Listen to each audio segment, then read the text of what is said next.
Bonjour et bienvenue dans ce nouvel épisode de podcast. N'oubliez pas de rêver. Ici, ce sont des témoignages inspirants et de la bonne humeur, le podcast de ceux qui n'ont jamais cessé de rêver. Je suis Lucie, l'animatrice de ce podcast. Cet épisode marque le retour du podcast pour la rentrée. Aujourd'hui, j'accueille Marion. Bonjour et bienvenue Marion. Bonjour Lucie. Eh bien, bienvenue. Je vais te laisser te présenter, mais j'ai décidé pour le retour du podcast, pour la rentrée, de pimper les présentations. Donc, tu peux te présenter comme tu souhaites, mais tu dois intégrer à ta présentation ta qualité principale. Hmm, d'accord, ok. Donc mon prénom c'est Marion, Marion Guinard. J'ai 34 ans. Je suis née à Saint-Brieuc. J'ai toujours vécu en Bretagne, Côte d'Armor et Ille-et-Vilaine. Donc là, je suis de retour dans les Côtes d'Armor, à Pommerais. Voilà, j'ai 2 enfants, un conjoint. Et je suis la fondatrice de Marion Administration, donc une entreprise de services administratifs pour les professionnels et pour les particuliers. Ma qualité principale, euh, je dirais que je suis curieuse, Ok, curieuse de tout. Voilà. ok, super. Et qu'est-ce qui t'a donné envie de participer? Parce que c'est toi qui m'as contacté pour voilà, participer à un épisode. Euh, c'est, c'est quoi ta volonté? Le challenge, le partage? Oui, j'ai vu un de tes posts sur les réseaux sociaux. J'ai eu envie de participer pour ouais, me prêter à l'expérience. Comme je te disais, j'ai pas trop l'habitude de me livrer comme ça, mais ça m'a toujours inspiré les podcasts de personnes, garçons ou filles, qui parlent de leur vie quotidienne, voilà, avec leurs défis. Et voilà, j'ai eu envie de faire pareil, de voir ce que ça donnait. Ok, trop bien. Je trouve ça génial, tu vois, le côté défi. Est-ce que tu veux bien nous parler de ton parcours, s'il te plaît? Et est-ce que tu voudrais bien nous dire aussi dans ton parcours quel type d'élève tu étais? Ah, donc mon parcours scolaire, peut-être. Ouais, Ouais, c'est ça, hein, mon parcours oui, plutôt scolaire. Euh, alors moi, j'ai un bac économique et social. Et en fait, le problème qui n'en est pas un, mais comme je te le disais, je suis curieuse et j'aime beaucoup de choses. Et j'ai souvent du mal à faire des choix. Donc, arriver avec le bac en poche, voilà, économique et social, c'est général, hein, on va pas se le ouais. cacher, hein, c'est quand on ne sait pas Moi si on aime aussi, les maths ou… ouais, moi aussi, j'ai fait Team Bac ES, donc je dis rien. Voilà, c'est un peu entre les deux, tu vois. Donc, je ne savais pas quoi faire, honnêtement. Je crois que ça existait déjà à l'époque, Parcoursup, mais j'avais postulé un peu partout, je pense, et j'avais des réponses positives quasiment partout.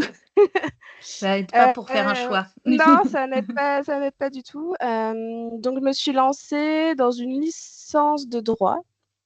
Donc, j'ai ma première année de droit. Mais comme je l'ai eu un peu de façon juste, et ben, je suis allée en lettres modernes à Rennes. Voilà. Ok. À Villejean, à l'université de Villejean. Et donc voilà, donc j'ai ma licence de lettres modernes. Après ça, bah, je savais toujours pas quoi faire. Enfin, si, j'avais quand même quelques idées, mais du coup, j'ai fait une école pour être professeur des écoles, Ouais. une école privée. Et je suis allée jusqu'à la 4e année, enfin 4 ans et demi. Et puis après, j'ai complètement bifurqué. Et tu avais une volonté de devenir enseignante? Oui, quand même. Bah oui, Ok. oui, oui. Oui, oui. Oui, oui, j'ai un peu réfléchi à ce que je voulais faire quand j'étais petite. Et puis, vu que j'aimais tout, bah, professeur des écoles, c'était toutes les matières, tous les niveaux. Donc, voilà, ça me correspondait quand même parfaitement. Et après, les aléas de la vie, J'ai mes parents qui ont ouvert un tabac presse. Mon papa a eu besoin de moi dès l'ouverture parce que ma maman avait eu un accident. Donc voilà, j'ai complètement changé de voie. Et puis je me suis pris au goût de la vente. Voilà, j'ai tenu le tabac presse. J'ai fait ça pendant 2 ans à peu près. Donc, il était en Loire-Atlantique, le tabac. Donc, je faisais Rennes, Loire-Atlantique quasi tous les jours. Voilà, j'ai Ok, ouais, tenu. là, ça fait beaucoup. Ouais, ça faisait beaucoup, mais après, franchement, j'adorais ça, être au comptoir. Enfin, c'est quand même de la vente facile, faut pas se le cacher, mais j'adorais l'interaction sociale que ça suscitait. Donc voilà, c'est passé assez vite, on va dire. Il a quand même fallu que je retourne, enfin que je trouve un emploi sur Rennes, puisque j'avais mon conjoint qui était resté à Rennes, lui. Donc, Mm. on va dire que je lui manquais peut-être un petit peu. Et Beaucoup. beaucoup. Et du coup, j'ai trouvé un autre tabac presse à Rennes, voilà, pour les débuts. Mm. Mais j'avais toujours en tête le fait que bah j'avais pas de, enfin j'allais pas en faire mon métier, enfin si tu veux mon métier à vie quoi. J'avais toujours, voilà, j'avais mes années de licence, de maîtrise, et puis j'ai commencé à vraiment chercher ce que je voulais faire. Et bah en fait je m'étais décidée, je voulais passer un BTS pour être assistante de gestion. Ça y est, j'avais Ok, décidé. C'est avec le CNED. Voilà, ok. c'est ça. Donc j'ai commencé à passer. Merci Lucie. J'ai commencé à le passer avec le CNED et en fait il fallait faire un stage pour valider en fait ce Ouais. diplôme et donc j'ai commencé à chercher et en fait mon conjoint il est technicien automobile. Mhm. Donc j'ai demandé à ses patrons si je pouvais venir faire un stage.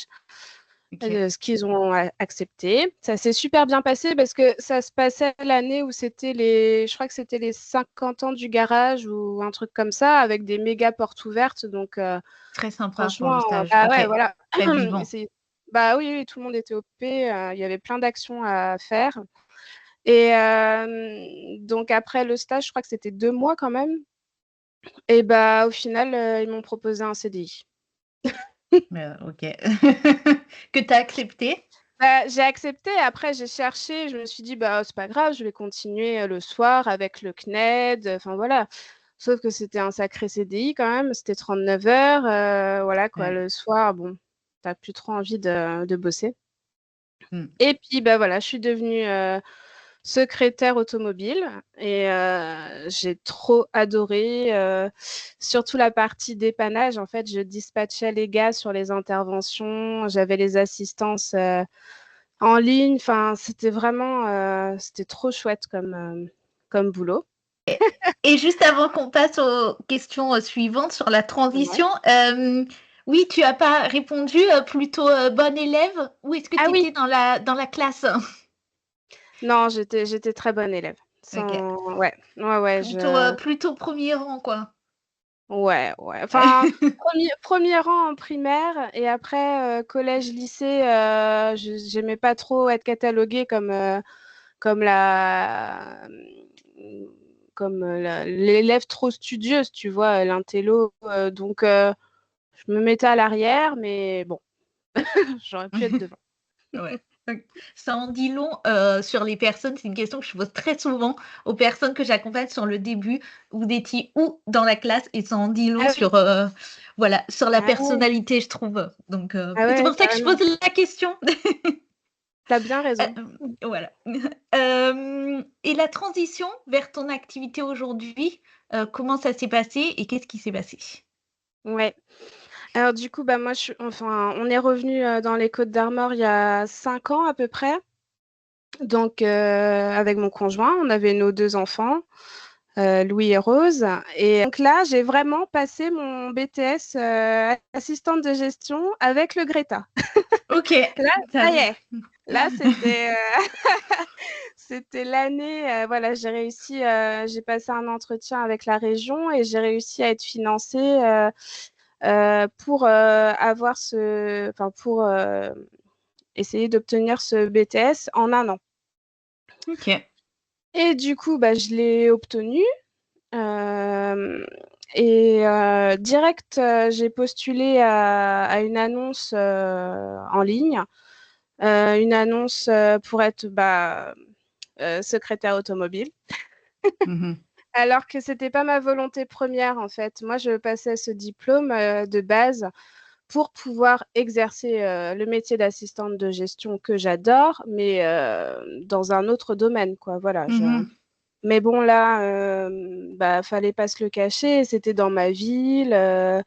Enfin, voilà, c'était un super poste avec des responsabilités. Ouais. Donc voilà, j'accepte. Donc là, il y avait une petite nuance, c'était un garage poids lourd. Voilà, ça changeait des voitures. Ouais, c'était Mais la bon, seule. bon, ça reste un garage. Mais Ouais. non, non, mais c'était top. Là, il y avait vraiment tous les pôles financiers, administratifs.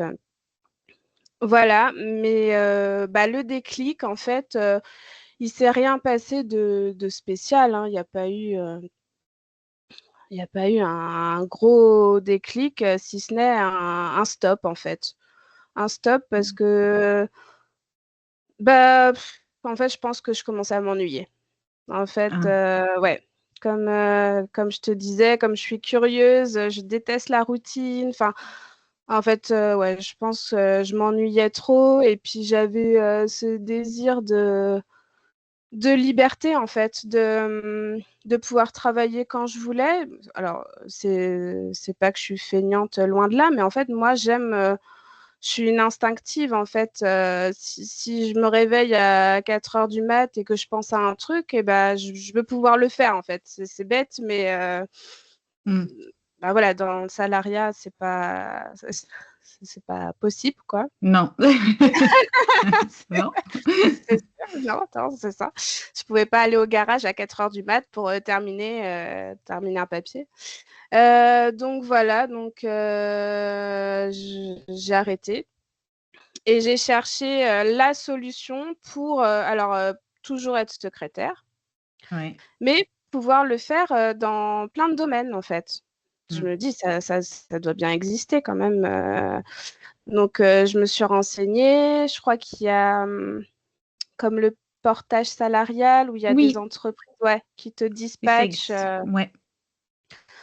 Donc voilà, mais bon, Ouais, c'est une solution intermédiaire en fait oui, entre ta situation et vraiment l'entrepreneuriat, voilà. Ça ouais, aurait c'est pu ça. être, une étape. Ah ouais, carrément, ouais.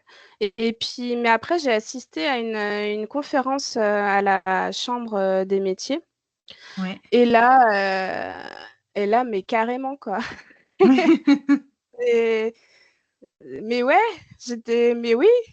Et puis après, je suis allée voir les conférenciers et je leur ai dit, bah oui, mais est-ce qu'une secrétaire, ça rentre aussi dans l'artisanat, puisqu'il y avait plein d'avantages à être par ce pôle-là, enfin dans ce pôle-là. Et il m'a dit, ah Mmh. oui, oui, maintenant les secrétaires sont catégorisées OK. à la chambre de l'artisanat. Et voilà, et après, j'ai continué de me renseigner, et à faire des formations et à voir comment on ouvrait une boîte. Mmh. Et voilà. Et juste avant de poursuivre sur des questions sur plus de ta vie aujourd'hui, je voulais que tu fasses un mot, sur la reprise d'études. Mm. Voilà, c'est toute la partie études, parce qu'il y en a plein qui hésitent, tu vois, aussi à se former, même après, entre guillemets, «à l'âge adulte». Et Oui. voilà, je voulais juste que tu fasses un retour là-dessus, comment toi tu l'as vécu? Ouais, bah, pas facile parce que reprise d'études, du coup, j'avais quel âge? J'avais 25-26. Non, Mmh. j'avais plus, 28-29. Ouais. Bref, dans les 30 ans, Ouais, avec 2 enfants en bas âge, exactement. Mmh. avec un déménagement. À mon avis, il faut être, bien entouré pour, de base avoir toutes les solutions. Et OK. Bah, moi, je sais que du coup, j'allais en cours comme une élève toute la journée. Ouais. Et puis le soir, moi, c'est vrai que mon conjoint a bien pris le relais. On mangeait, il couchait les enfants, et puis bam, quoi, on y va, hein. C'était sur un an, donc faut être. C'est comme un sport. C'est la condition physique. Mm. Faut être préparé. Tu te dis que c'est pendant un an que tu as un objectif et que voilà, tu dois le décrocher. Après, moi, bah voilà, j'aime bien l'école, j'aime bien apprendre, donc c'était un point en plus, mais ouais, faut être déterminé. C'est pas de la chance, Ok. c'est de la persévérance. Et aujourd'hui, ben, qui est-ce que tu accompagnes dans tes tâches et qu'est-ce qui fait sens pour toi dans l'activité que tu as créée? Alors moi, j'accompagne des particuliers et des entreprises, surtout des artisans en fin de compte. OK. Des artisans que j'ai rencontrés à la chambre des métiers qui étaient justement là comme moi, pour ouvrir leur entreprise. Et, euh, et voilà, je les accompagne dans tout ce qui est tâches administratives en lien avec les comptables, la pré-comptabilité, voilà, de la préparation à la transmission de données, parce que je ne fais pas de la comptabilité pure, hein, c'est quelque chose qui est interdit dans Mmh. notre branche. Chacun son métier. Mais moi, tout ce qui est préparation à la dématérialisation qui va arriver en vague Mmh. prochainement, ça, je le fais. Et justement, moi, ce qui fait sens, c'est vraiment soulager mes clients et, euh, et ouais, les alléger de la charge administrative qui est de plus en plus conséquente et qui puissent se concentrer sur leur cœur de métier, en fin de compte, faire ce qu'ils aiment, quoi. Voilà, Mmh. chacun fait ce qu'il aime. Ouais. Mm. Et cette notion de liberté, en tout cas le manque de liberté que tu as eu à un moment, est-ce qu'aujourd'hui tu l'as pleinement trouvé dans ton activité? Est-ce que tu trouves que tu as cette notion de liberté, ce curseur, il est beaucoup plus présent aujourd'hui? Ah ouais, c'est c'est vraiment c'est une liberté. En fait, c'est par rapport à mes enfants. Moi, tu vois, je travaillais à 500 mètres de l'école de mes enfants. Et Mmh. pourtant, ils allaient à la garderie matin et soir. Alors, c'est pas le problème, ils sont habitués depuis tout petit, hein. Je vois mon premier, voilà, quand on travaillait 39 heures chacun, ils faisaient des journées complètes à la crèche, voilà. Mais là, le fait d'être vraiment à côté de l'école et de pas voir mes enfants, ça me sidérait, quoi. Je je pouvais plus. Là, la liberté, c'est aussi dans le sens où, bah, justement, mon fils, il a une malformation cardiaque. Si moi, je veux pas être freinée, voilà, il a des rendez-vous, voilà, obligatoires. En fait, ça m'embêtait.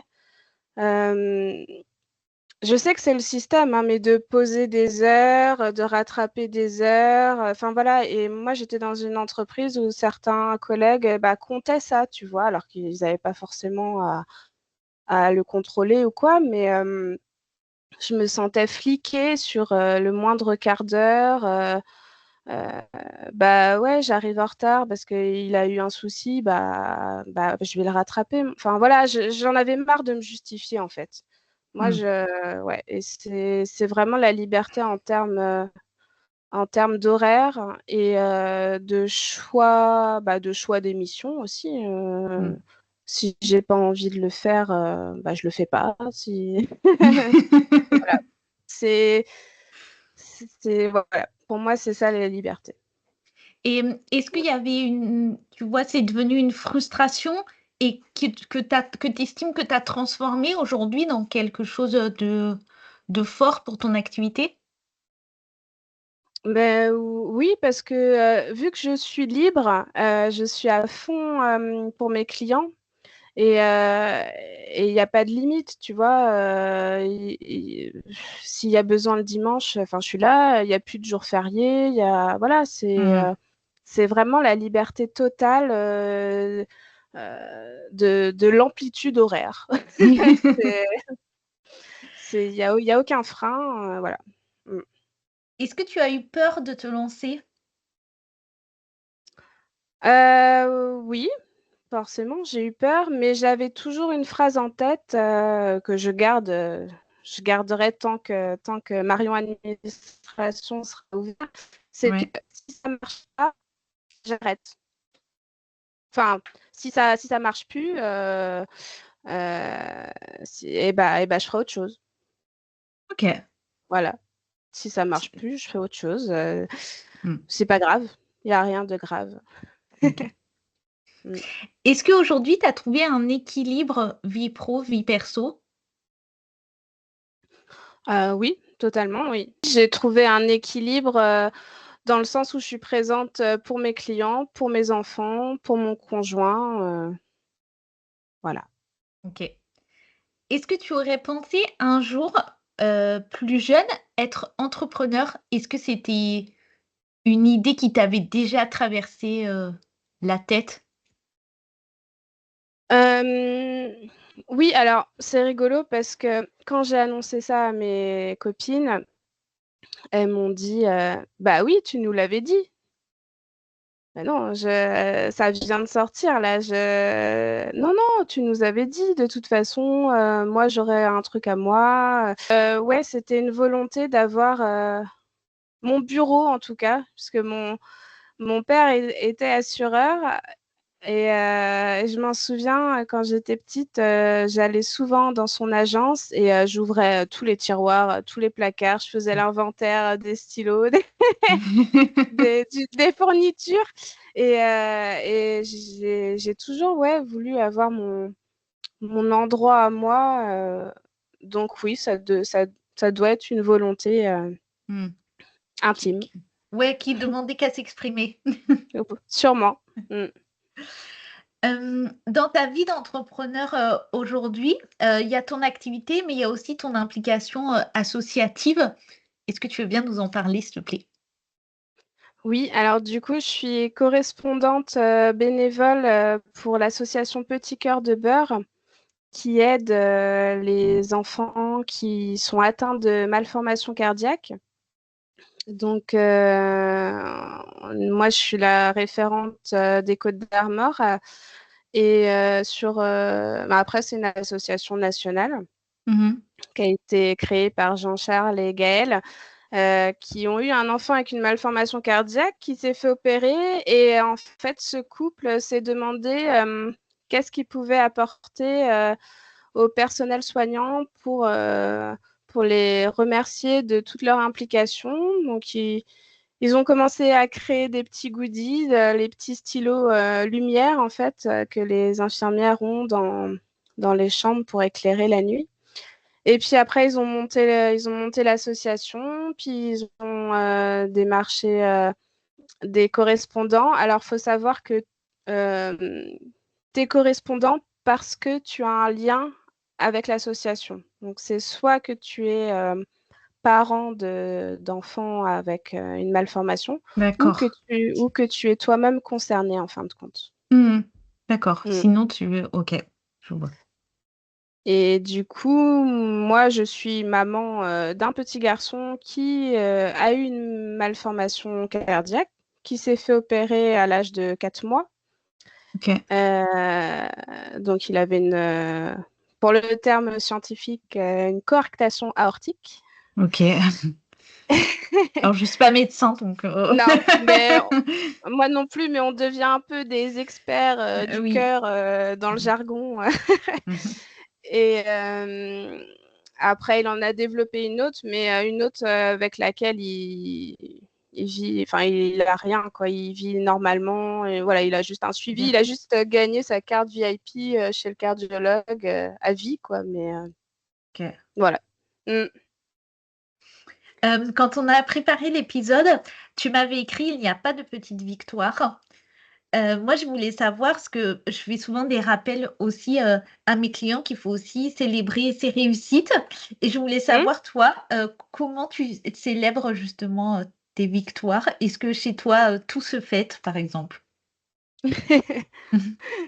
Hem, ouais, tout peut se fêter. Moi, déjà, quand quand un client me dit, «Depuis que tu es là, je suis soulagée, ça me fait un bien fou», déjà, pour moi, c'est une victoire. Alors après, je peux la fêter, ouais, je peux la fêter en musique, je peux la fêter sur les réseaux sociaux en faisant une petite vidéo, ouais, tout est propice à fêter les victoires. Je sais aussi que tu as une passion pour, la lecture. Est-ce que tu Ouais. aurais un livre, à partager? Le livre que tu aimerais que tout le monde lise? Ah, bah, je suis tombée dans la saga de La femme de ménage, bien OK. évidemment, de Frida McFadden. Donc tu Frida recommandes? McFadden. Mmh, Ouais, je recommande. OK.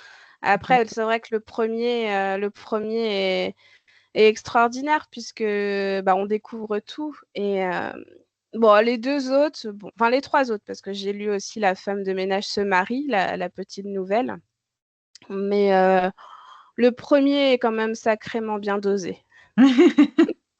En termes de thriller psychologique féminin, c'est quand même pas mal. OK, je l'ai pas lu, mais je prends ta Ah, recommandation. OK, ça marche. Au moment de préparer l'épisode, on a aussi évoqué la notion de résilience et moi, c'est quelque chose qui me parle beaucoup, mais je voulais que toi, tu nous partages ta vision et ta définition. Pour moi, la résilience, c'est, même quand on est brisé, même quand on chute, on essaye de faire un pas pour avancer. Alors c'est même pas de réussir à avancer, c'est d'essayer de faire un pas. Après, on dit on apprend de nos erreurs, on apprend de ce qui fait mal. C'est vrai que ça peut forger la carapace, mais ouais, on en sort toujours un peu différent, mais peut-être, plus vrai, voilà. Mmh. OK. Tu m'avais dit aussi que, il y avait eu beaucoup de soutien de ton entourage. Est-ce que sans eux, tu penses que tu te serais pas lancée, par exemple? Et est-ce que tu as des gens justement à remercier, qui te soutiennent, dans ton entourage? Bah, il y a ma meilleure amie. De toute façon, avant de me lancer, j'ai pris, bah, déjà, j'ai pris conseil auprès de mon grand-père parce que D'accord. c'est voilà, c'est comme ça, s'il me dit: «N'y va pas», c'est tellement un homme qui a eu, 1000 vies, 1000 métiers et qui est très réfléchi. Enfin, pour moi, c'est un sage, en fait et donc je me rappelle, avant de me lancer, mais vraiment, hein, j'avais rien entrepris, je lui ai parlé un peu de ça, du métier de secrétaire indépendante parce que déjà c'est pas du tout connu. Mmh. Donc je lui dis: «Tu sais, qu'est-ce que tu en penses si, je fais le même métier mais à mon compte?» Il m'a sorti, «Ouais, c'est pas mal». C'était le «c'est Donc pas mal» ah ouais, qui te ah lançait ouais, ouais. pour la suite. Ah, bah, après j'avais déjà un peu filoché, mon projet, mais ah, s'il m'avait dit, «C'est complètement débile, ton truc, ah!» OK. Voilà, donc il y a mon papy,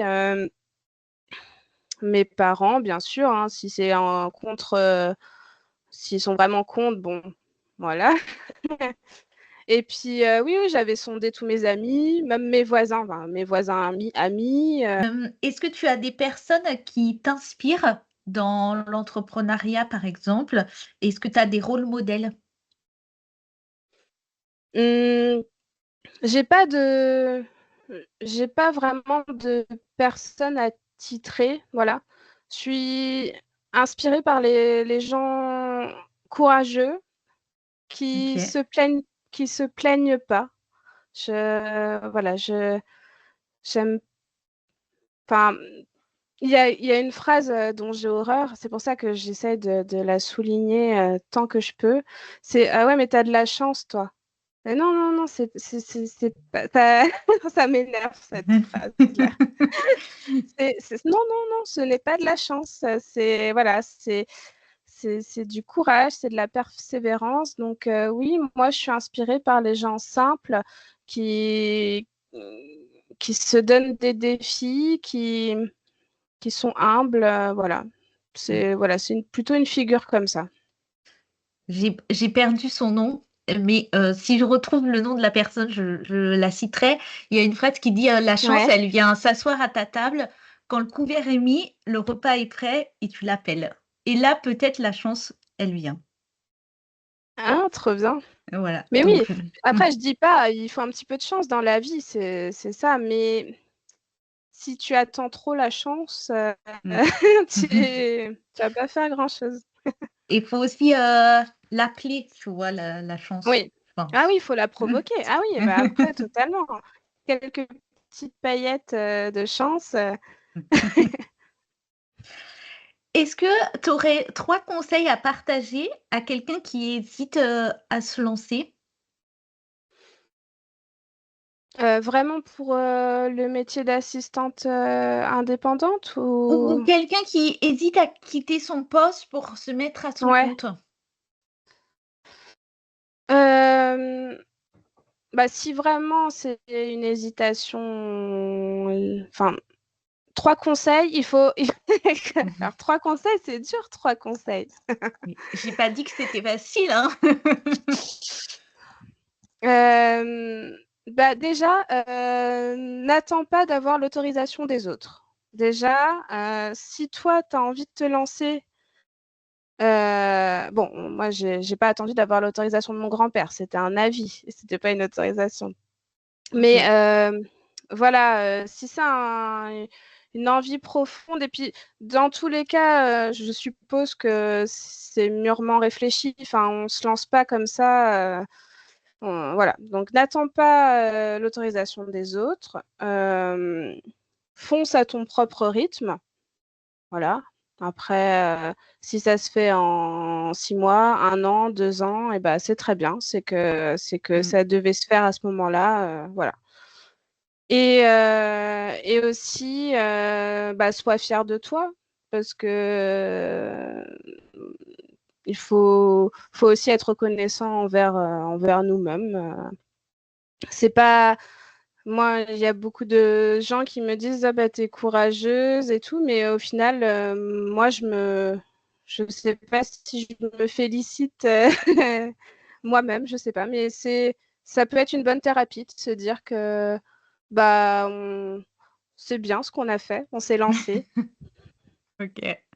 Mmh. Et est-ce que tu as des projets et des rêves pour la suite? Avec Marion Administration, intimement, j'aimerais que ça devienne, un peu comme une agence d'intérim, tu sais? Où du coup, je dispatche, des assistantes indépendantes, chez des clients selon les domaines, enfin voilà. J'ai ça un peu en tête. Après, est-ce que ça se fera et quand? Je sais pas du tout, mais OK. ce serait cool. Ce serait quelque chose de cool et voilà, c'est mon projet, Ouais, futur. OK, OK. Et un projet perso? Un projet perso, heu, j'avais un projet de m'inscrire à la salle de sport, c'est fait. Ah, bon, bah, ça, c'est déjà OK. C'est C'est plus un réalisé. projet, C'est plus voilà, un c'est plus un projet. projet. Non, pour le moment, je pas de projet en particulier. OK. C'est l'heure de l'instant promo. Où est-ce qu'on peut te retrouver sur les réseaux sociaux? Alors, on peut me retrouver sur Instagram, Marion Administration, sur LinkedIn, également Marion Administration, sur Facebook et j'ai aussi un site internet, donc www.marionadministration tout attaché .fr ou .com. OK. Super. Voilà. Marion, c'est l'heure de la conclusion. Et là, autant OK. j'ai pimpé le début, mais pas de changement pour la fin. Non? Voilà, conclusion. Donc, c'est vraiment le dernier message que tu as envie de transmettre et de partager. Et donc, la consigne terminée par le titre du podcast. N'oubliez pas de rêver. Alors je dirais encore une fois que ce n'est pas de la chance, c'est du travail, de la volonté, beaucoup d'amour et surtout n'oubliez pas de rêver. Génial, merci beaucoup, Marion. Merci à toi Lucie. Merci, à bientôt. Salut. Bye bye.